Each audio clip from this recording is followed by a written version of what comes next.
Welcome to SA Sports Show 2018. My name's Greg Anderson and I'm co-hosting with dual premiership player Kim Costa. How are you? Well, Phil Smythe is out today and we're in, so we're off the bench and in behind the cameras today. And big show ahead though. We've got some great sports. We're going to cover show jumping, squash, and SA cycling. So we've got a few topics to go through. So he might be out of a job after today, you're saying? He could well be. He could well be. But one of the sports we'll get to our guest a bit later. But cycling, hasn't cycling just taken off in South Australia? I mean, the Tour Down Under, all our roads are now geared for cyclists to get involved, and it's going to be a good chat. It is. And talk about cycling. What about the other day when I saw you in your Lycras? It was hilarious. Did you see me down the bay? It was hilarious. You're the one that called me the dolphin, the seal? Yeah. That's it, I thought it was the mammal. It was hilarious. I didn't look too bad though. No, you're looking very fit. I'm trying to do my best. You actually look fitter than when you actually play. What about yourself? You obviously you're still involved down at the Crows. I know you're still doing a lot of the sort of hosting down at some of the corporate functions. So that must be a lot of fun. Yeah, look, involved with the past players and do a little bit of hosting, which is great. But full-time job is working with Fluoro Milk, which is a great South Australian company down in Fluoro. And really lucky enough to actually be working with a couple of really good mates, as in Clay Sampson is my direct boss. Yep. And then obviously we support Little Heroes quite heavily. So Tony Modra does 2 days with us, well, generally 2 days with me. And when I say 2 days, he just sits in the car and tells me about himself. It's a few minutes. Yeah. It's a couple of minutes here and there. Exactly. Lovely. But no, it's a good job. And what about you, Andy? What are you? I'm in flooring, an agency called Flooring Trade Depot, so that's a lot of fun. But I do got to congratulate you on what you've done for the past players of the Crows. I mean, we're now it was pretty exciting the other night. We've actually got our own area, tickets into the ground.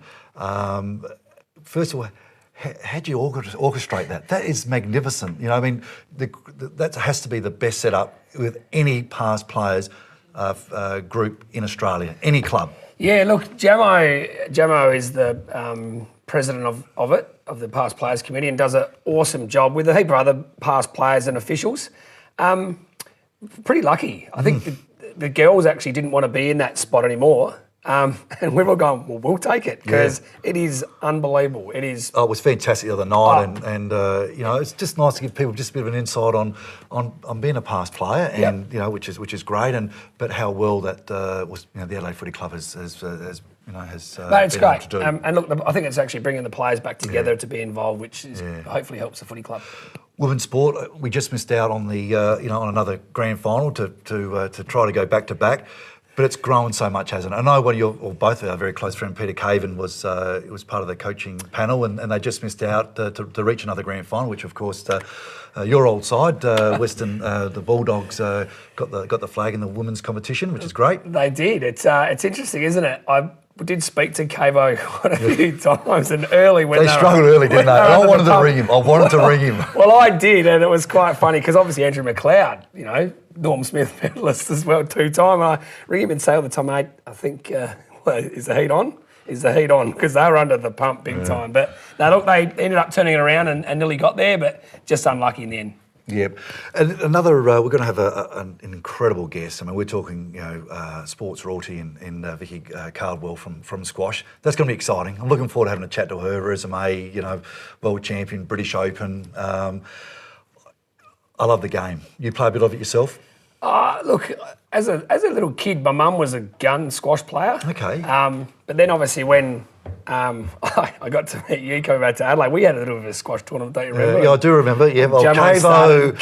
I know we're picking on poor old Peter Caven, but come on. He deserves it. He thought he was a star, but he actually wasn't any good. But look, I do believe that whatever sport, if I put my mind to it, I probably would have been the best at it. Like, I was pretty good at all sports, and if I really did... Yeah, I've got your resume as a junior sportsman, and you tick all the boxes everywhere. Look, squash is a great sport. You know what?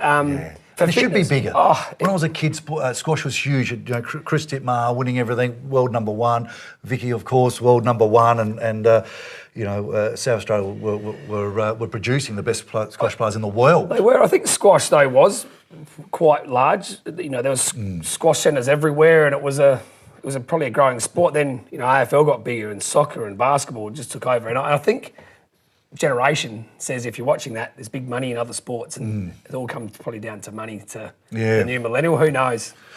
We're going to have a fun show today. A fun show. Obviously, we'll talk a little bit about the Australian cricket saga.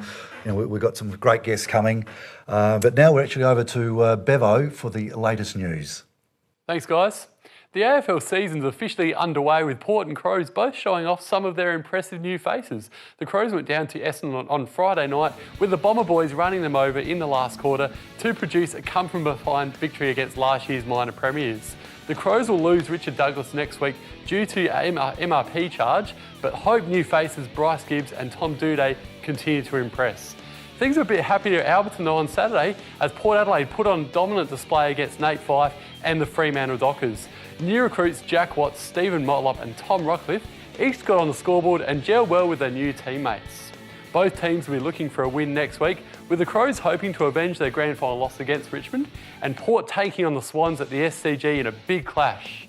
Shocking news coming out of South Africa on Sunday morning though. Australian batsman Cameron Bancroft has confessed to ball tampering to get an advantage in the third test in Cape Town.